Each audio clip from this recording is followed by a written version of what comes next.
Welcome to the How to Do Your 20s podcast. And in today's episode, I interview Antonio from Real Men, Real Style. And it's an amazing episode filled with lots of information and lots of great content. And we're going to get to that in just a second. But first, two quick things.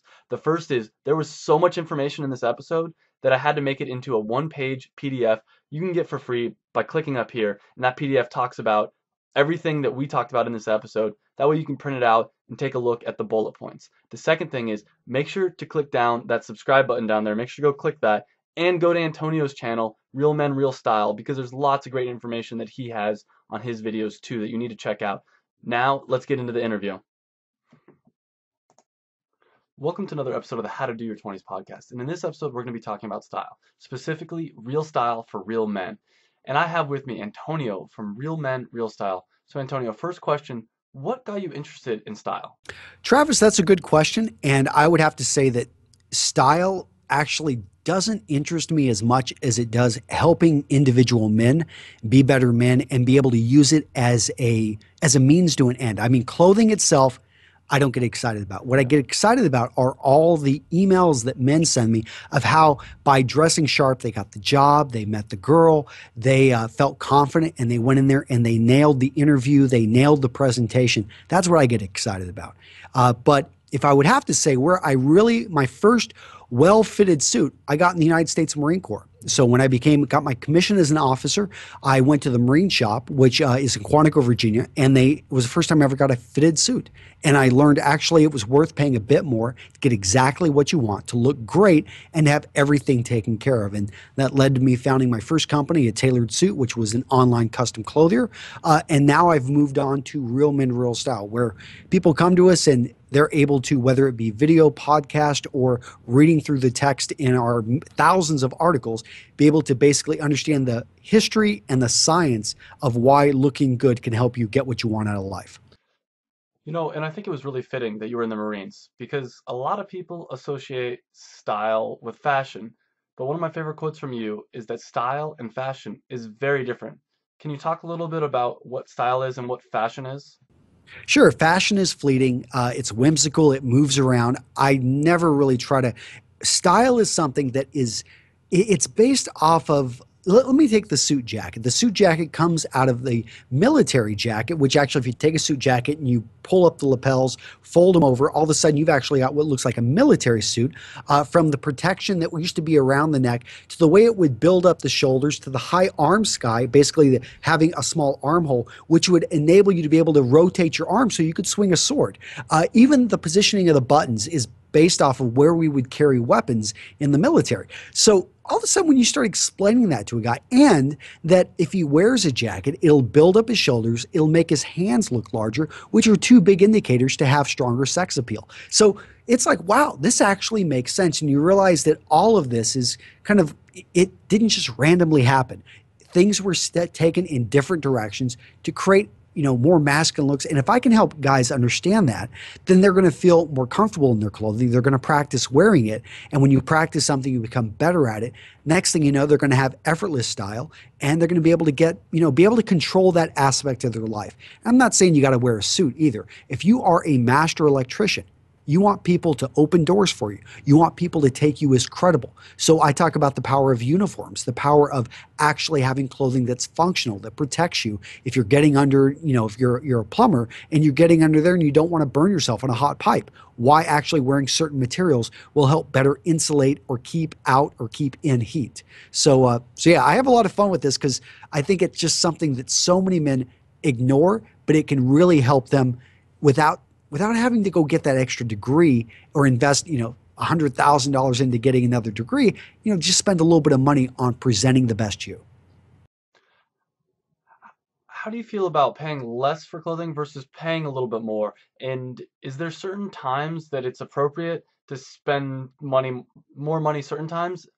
And is there times where you can save a little bit of money? Yeah, I'm all about, guys going to thrift stores and finding ways to save money. Really, the trade-off is time or money.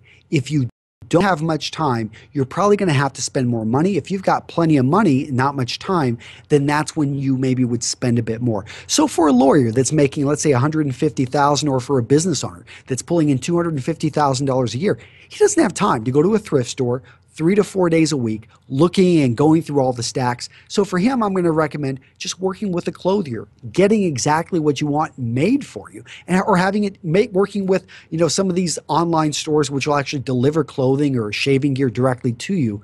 It's worth paying for that convenience. However, a lot of guys are in the position of they just don't have any time. I'm sorry, they don't have much money, and some of them say they don't have much time. But yeah, they can free up some time. But a lot of guys just don't have any money, and for those guys, I'm going to recommend being able to go not just to thrift stores, but to educate themselves. It's about being able to walk in and be able to see things.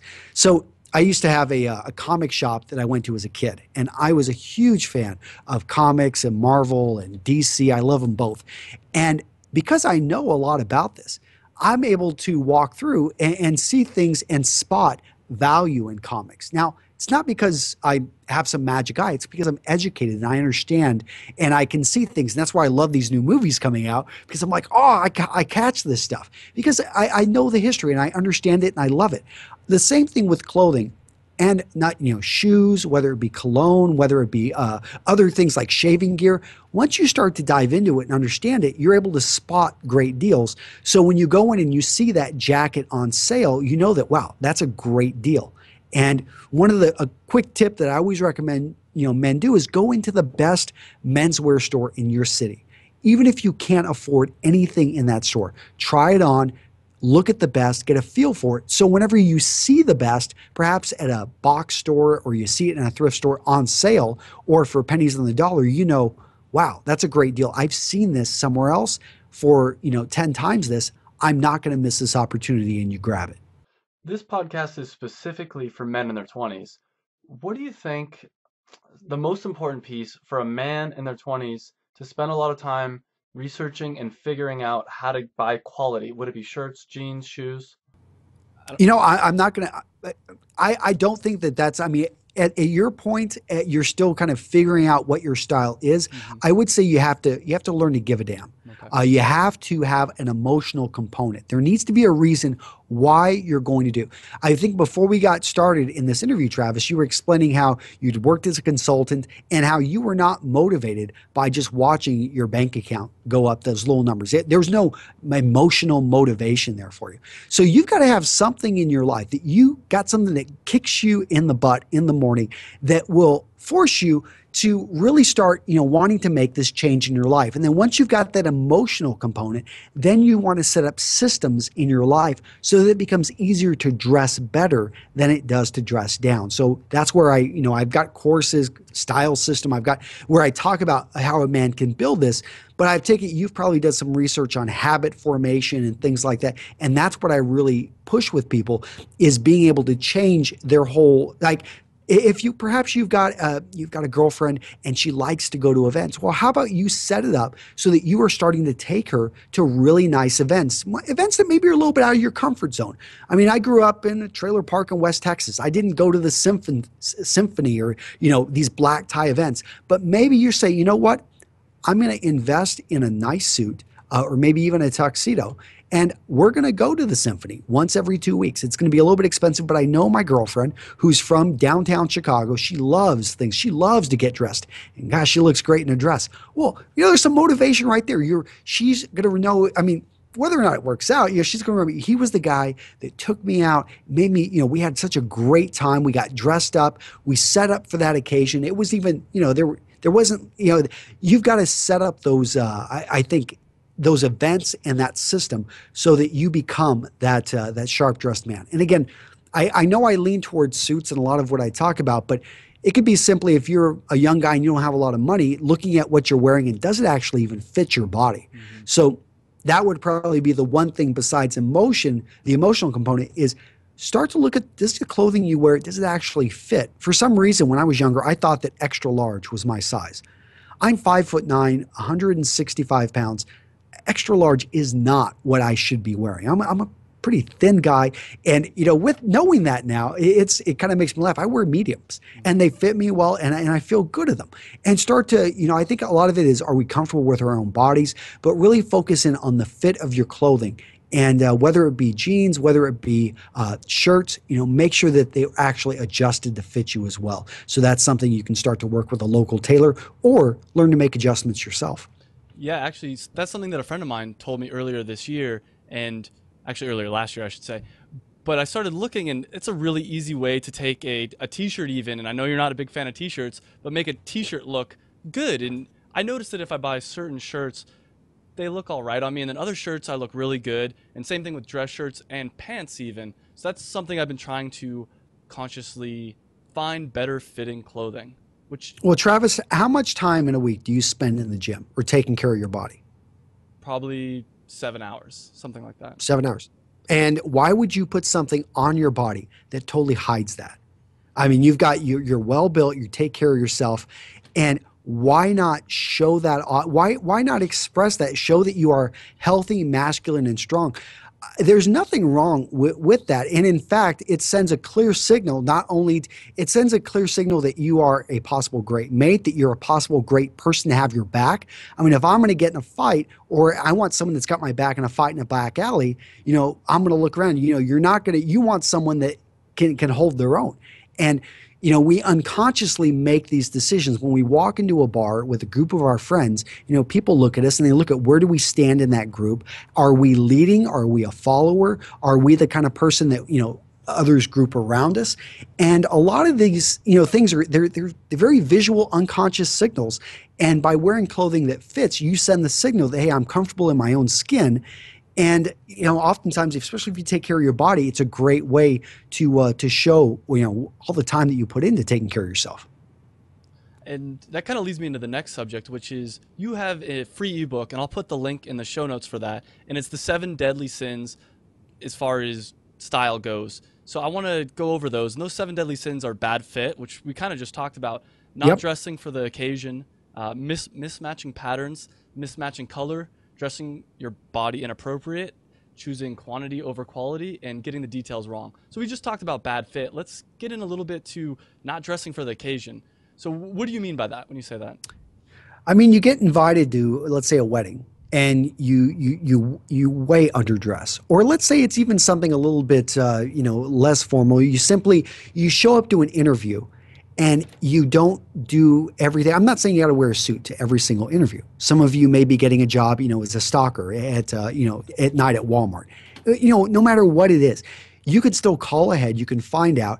In that same position, they're looking at you. You could still wear a tie, a nice dress shirt, or a blue shirt with nice dress slacks and nice shoes. I mean, you don't have to, what you don't want to do is, just wear jeans and a t-shirt. And you could look good. And my whole thing with t-shirts is I just feel they're overplayed. They're kind of a fashion thing that came around in the 1980s, actually. But the thing is most guys, they don't take the time to make sure that they're dressing for that occasion. They show up to their girlfriends, families. Maybe they invite them over for dinner, and they don't think, well, maybe it's worth me wearing a sports jacket. I don't normally wear this, but I want to send the right impression that this girl I've been dating for a year to her dad, that I'm going to be able to take care of his little girl. Those are the kind of things that put in that extra effort. So that's for not dressing the occasion. Now, mismatching patterns. This one is. It's pretty obvious, at least to me and to people that know. But oftentimes people, they just, you probably have to read the book to see. The visuals help a lot more. Mm-hmm. But it's one of those things that there's an unspoken language in style. So when I was in the Marines, you could tell somebody's rank based off of the insignia. They either had officer bars or birds or leafs, or they had enlisted rank over on the shoulders. Now, we don't have those clear designations in the civilian world, but we sort of do. Because if you walk in the subway, how do you know who's working there? The guy wearing the uniform. Yeah. They're wearing a uniform. If you walk on a construction site, how do you know who's working there? The guy wearing the hard hat and the Wearing a hard hat, dressed down, versus the guy that maybe is in charge of the entire project, who's the engineer. He's got a hard hat, but he's got a sports jacket on. Mm-hmm. And it's those little things are like, where do you want to fit in society? Where do you want to be? Where do you want to be? I never think it's a bad thing when people keep coming to you. I have people all the time, stop me. Sometimes it gets a little bit annoying, but they're stopping me like in stores, like, hey, can you help me find this? And then they see I don't have a badge. I'm like, oh, I'm sorry, I thought you worked here. You're dressed, so nice. But that's not to accidentally be mistaken as a figure of authority. Either I don't think that's a bad thing, especially if you have high aspirations for yourself. So we also talk about mismatching color. And this is something very close to patterns.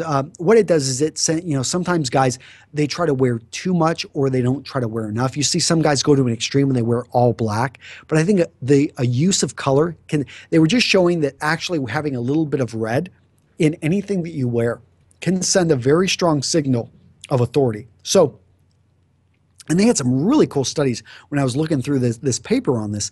And it really it makes sense. Like, why would you shoot yourself in the foot when you can just we spend a lot of money getting these college educations. When I went to college, I think total expenditure was just under $100,000 for my degree.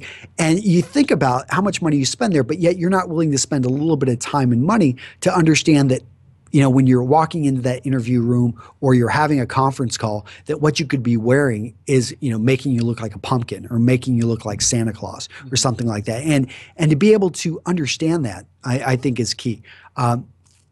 Dressing inappropriately. Probably related, I would say, to the occasion. I would say a lot of people, again, they're showing up. They're wearing clothing that they don't realize is sending a signal of it's too casual. Like, say, sandals with jeans. I'm not a big fan of that, of sandals being worn out in public. Definitely the beach works, but if you're going to be walking through New York City, part of it's also function. If you've ever walked through New York City in the summer and if after it rains, there's just puddles it's just nastiness in there. So wear something that's actually functional and you look a little bit better. You don't look like a tourist. And let me see, dressing appropriately, quantity. You also said dressing appropriately for your body, which I think you were talking a little bit about the fit of t-shirts and stuff like that. Is that correct? Yes. Or okay. I was talking. Yep, yeah. I did cover that. So there's a lot of guys. The t-shirt is cool. And I would say you can look great in the t-shirt because you've probably got the body for it. However, if you're packing on a little bit around the midsection, guess what? T-shirt is going to start looking really bad on you. You look at, I can't think of the comedian's name, but Seth Rogen. Him in a tight-fitted t-shirt. He's a nice guy, cool guy, but it just doesn't look right there. We're instantly drawn to that bulge around the midsection versus starting to even wearing a shirt that's a casual, more casual, how would I say, shirt with epaulets. Basically, the bumps on the shoulders. They're these. They used to hold ranks, but they're called epaulets. Also, the double pockets on the chest. All of this helps to build up the chest, build up the shoulders, which can detract and take away from our attention on the midsection, which is really what you want to do. So you want to understand your body type and how to wear clothing that best suits it. Yes, it'd be great if all of us had great bodies. And if you really honestly don't care, sometimes I have no problem. If you're a bit larger and you want to wear a t-shirt, go for it. But just understand the message you're sending and realize that you're going to have to overcome that a bit. Mm-hmm. That's kind of my key with that. And then quantity over quality. There I was talking about it's better to own less than to own a whole bunch of clothing that doesn't fit you, doesn't look good. I'm a big fan of the interchangeable wardrobe, and that's the whole idea that everything can work with everything in your wardrobe. So your jeans, if you're going to go with jeans, make sure you go with ones that are dark, well-fitted. They're going to not only be able to wear with a nice t-shirt that you own, but also you could even pull off with a sports jacket. And then getting the details wrong. Really small things, but understanding that decision makers, the CEO of a company, and let's say you're a programmer, you just get an IT job and it's a 100-person company, but you get invited to a new hire dinner. And those little details are going to matter because the CEO, even though it's supposed to be, off of work, it's still on, he's checking you out. He's measuring you up. He's seeing, can this guy go from programming to be customer facing at some point in his career? And so people look at those little details. They're little signals that we send in the same way that the coder, he looks at little details when he looks at code. and he's making a decision, is this person like a cut and paster, or can they actually type out full code? Others are making decisions about him when it comes to human. Can he interact with others, or is he just putting on? Is he wearing a costume? Is he putting on a front? Absolutely. So out of these mistakes, which one do you see young men, specifically men in their 20s, making the most often? Probably bad fit. Probably number one. Bad fit. Okay. So Yeah. that's the number one to fix. And also, what are some tips for men looking to improve their style for dating versus business? And I know there's a lot of overlap there, but is there some ways that your style for dating is differently than it would be for business? I would say your style for dating, it's going to be very, very important that you're comfortable in what you're wearing. So you need to, and this goes for both, you need to practice what you're wearing. So even like, don't just have clothing that you wear out on a date. This should be clothing that you also wear when you normally go out. You want to practice wearing it so it just becomes part of who you are, it becomes your style, so that when you go on the date, you don't feel like you're wearing a costume. Hmm. And would you recommend a sport coat for a man in their 20s going out on a date, or would you recommend something a little lower? It depends on who you're going with and if you're where you're going to. If you're in downtown New York City and you're taking her to a nice restaurant, of course. But if you're in St. Louis, Missouri, and you're going to get some barbecue, it probably is overkill. And just have it, have a nice shirt that you can pull out. But I would recommend. I mean, think about. I mean, it doesn't have to be a T-shirt. It could be something. I mean, there are a lot of fun, cool shirts out there. You can even get some custom made, and you can have fun with it. Go with a design, maybe a little bit of color on the inside of the collar, or change it up. I mean, there's a lot of fun that you can have. But style is one of those things that you get to play with, and I think that there's a lot of misconceptions about people that care about the way they dress. And if you go back to history, you look at Roman gladiators before they went out. I mean, they from braiding their hair to making sure all of the details were right on their armor. And when you understand that these guys cared about how they presented themselves on the battlefield, because it actually did make a difference, then let's go ahead and let's look at you're going out there. I mean, it's one small aspect of I think our whole being. Absolutely. So I want to go over a couple different specific items and get some of your tips on that. And the first one is jeans. And I watched a really great video you have, and I think it's entitled $200 for jeans. And I'll also link that in the show notes. But I wanted to talk a little bit about that because this is another one of those things that last year a friend of mine said, it's worth money to spend. It's worth spending a little extra money on a good pair of jeans. And why is it worth that money to spend on a good pair of jeans? I would argue that it's just worth either looking around and getting a great pair of jeans that fit you well and not being afraid to spend a little bit more. And that was a little bit long-winded, but my point is you want jeans that you're going to wear into the ground. I mean, I've got a pair, I don't remember, maybe I got them at J.C. Penney's at some point. I'm wearing them right now. I mean, these jeans cost $20, but they fit well. They've got a couple things I don't like, but when it comes down to it, I wear them. I wear them in and around doing work on my house. I've got a few pairs of them. I also have some $200 jeans. But it comes down to find something that fits you, you feel confident in, you feel good about, and then just wear it into the ground. Then it becomes about if you have a great pair of jeans that you spend $100 on and you wear 100 times, that's $1 a wear, and you're probably going to get your money's worth out of them. Versus if you got a pair of jeans that you spent $40 on and you only wear 3 or 4 times because you never feel that great about them, you just paid, what was that, $15 a wear. Yeah. And so I know there's a lot of expensive jeans, and I'm curious about your opinion on, for instance, I bought a pair of 7 jeans, and I don't know if they're as durable as in the video you're talking about how some jeans, you can get 10 years worth of wear out of them. Those brand names that you can get at like a Macy's or something like that. Yeah, I'm not going to be, I'd have to go. The things change really quick. And it's one of those things that literally in 1 year, I could recommend a brand and it may totally change. That's why I'm a big advocate of a man needs to be able to look at something and to be able to understand quality. If anything, I like finding up and coming brands. I feel oftentimes at the beginning of a company's life, in the same way that you guys are with your clothing company, it's made here in the United States. You are inspecting it, and your probably quality standards are much higher. Versus if you guys were to become a business 10 times your size, and you started, let's say, if you lost control of the manufacturing process, you may find that your quality control goes down. And so, be able to do your own quality control inspection, and that's why even brands that should be stalwarts, Brooks Brothers, went down in quality, and they were around for a long time. I think they've gone up a bit, but that's one thing I'm just very careful about recommending brands because they do change around. And I've got sponsored brands that I don't want to throw those. That's not part of the interview, but I've got brands that when they send me stuff. And if I look at it and if I think at that point it's good to go, then I do occasionally recommend them. I also try to put together I'm going to actually, for the guys on my email list, I'm going to be putting out a complete list of 100 brands I recommend.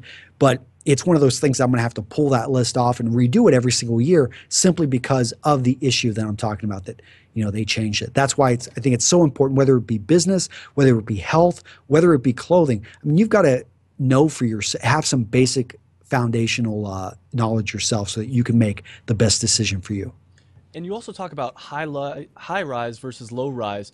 And what's the difference between those two for someone that doesn't know? It's how much, so look at where your belly button's at and how far away from your belly button is it going to be. Low rise came out of women's wear. And I'm not a big fan of low rise jeans on most men. It simply makes your lower body look a little bit stunted. And yeah, I'm not really, I think probably looks great on women, but because they've got hips for it, but men, not so much. I'm more for just a traditional height. And again, but they are, for some men who are proportionally, those low rise actually work pretty well. For older men, and the way our body changes, high rise becomes a little bit better fitted for them. So I do recommend high rise for usually older men. But for a young man, if you're in great shape, you can pull off low rise. Interesting. The next thing I wanted to get into is shoes a little bit and get your opinion on how to pick a good pair of shoes. Well, I mean, first off, depends on what you need it for. Okay. So if you're going to go with a pair of dress shoes, I do recommend a man have at least one great pair of Oxfords, Balmoral Oxfords. Basically, this is and they can just do a quick Google search, and I've got pictures of them. But this is going to be a classic dress shoe. I would say it's worth spending a bit more money and to have one because it will last you a long time if you take care of it. And when I say a bit more money, go to a company like, if you look at, Paul Evans, you go over there and you'll see, $300 to $400 for a pair of shoes, which may be 4 times more than what you've ever paid. But shoes are one of the things that people look at and we instantly measure up a person. And I do feel that a lot of guys really and this is maybe men in their 20s, because we're so used to getting shoes at such a low price, and we haven't really worn shoes like this. We haven't figured out, actually, they can be very comfortable. And you can even dress up. I've got a video out there on how to wear dress shoes with jeans. There's a number of loafers, of slip-ons. I'm a big fan of the double monk strap. I mean, these things look great. And the cool part about having shoes like this is then you start to look for shirts. Like you stop always reaching. T-shirts are cool. But when you have shoes like this, you realize, they would look great. It's going to look a little bit off with the t-shirt. So I'm going out with my buddies. We're just going to the local, pub down the road, but I'm still going to wear a little bit nicer of a shirt. And all your other buddies, yeah, they're dressed like, wearing their t-shirts. But when you end up going home with that girl's number because she thought you were cute, it's going to be worth it. Absolutely. And actually that kind of brings me to the next one, which is shirts and dress shirts specifically. What do you look for when buying a good dress shirt?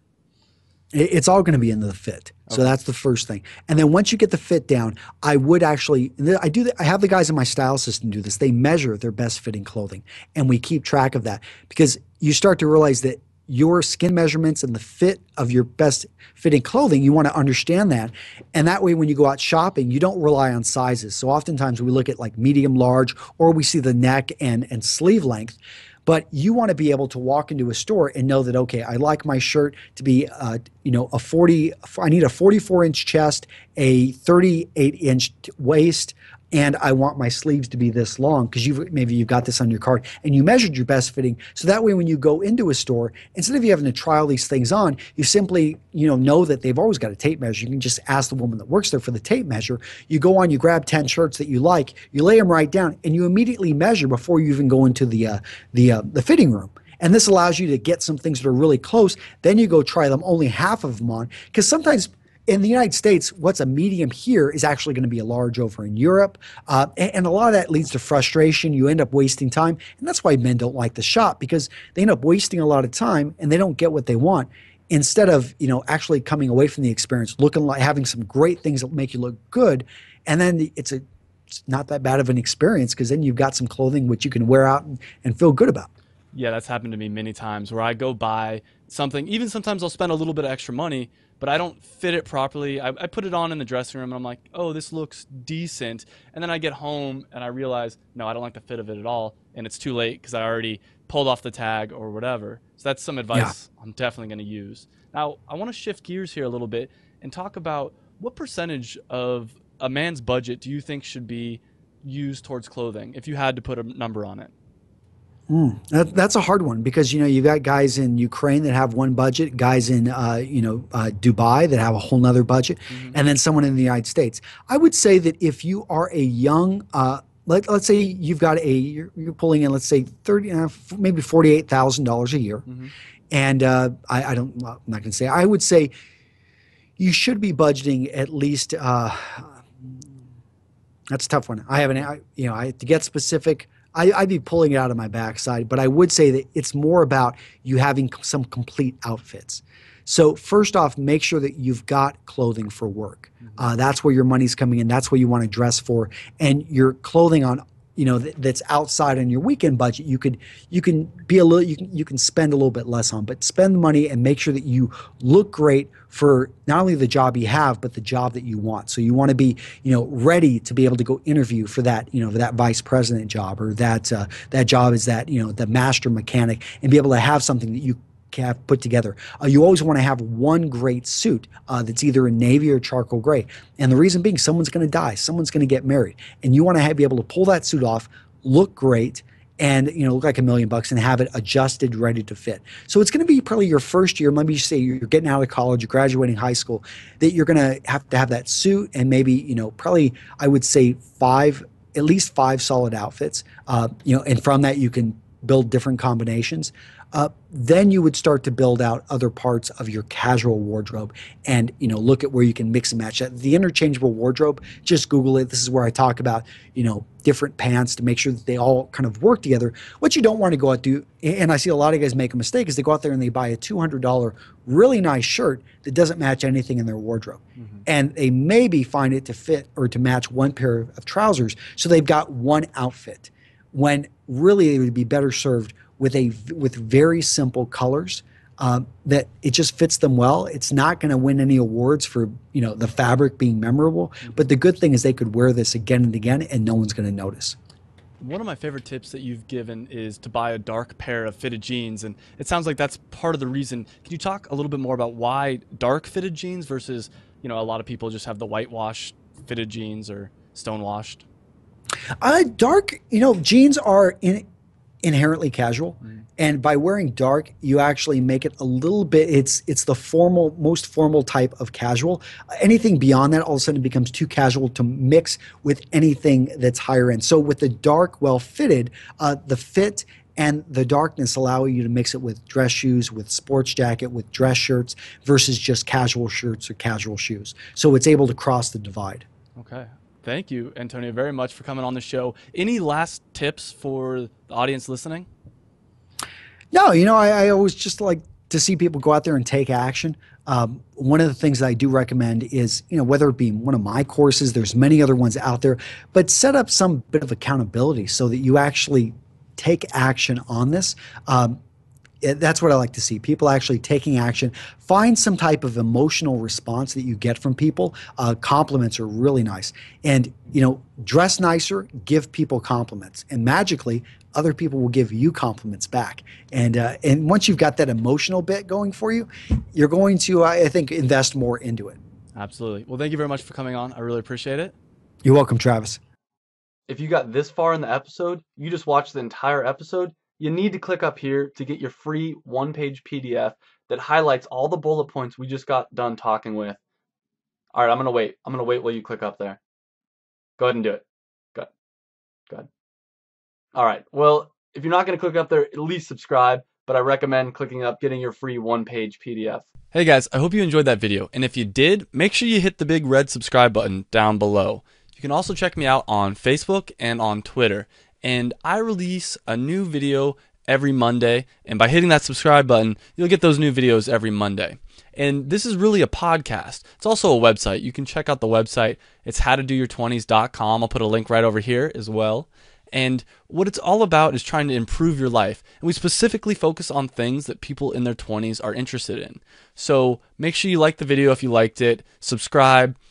Like us on Facebook and Twitter, whatever. But I hope you enjoyed the video, and I hope to see you again on another video.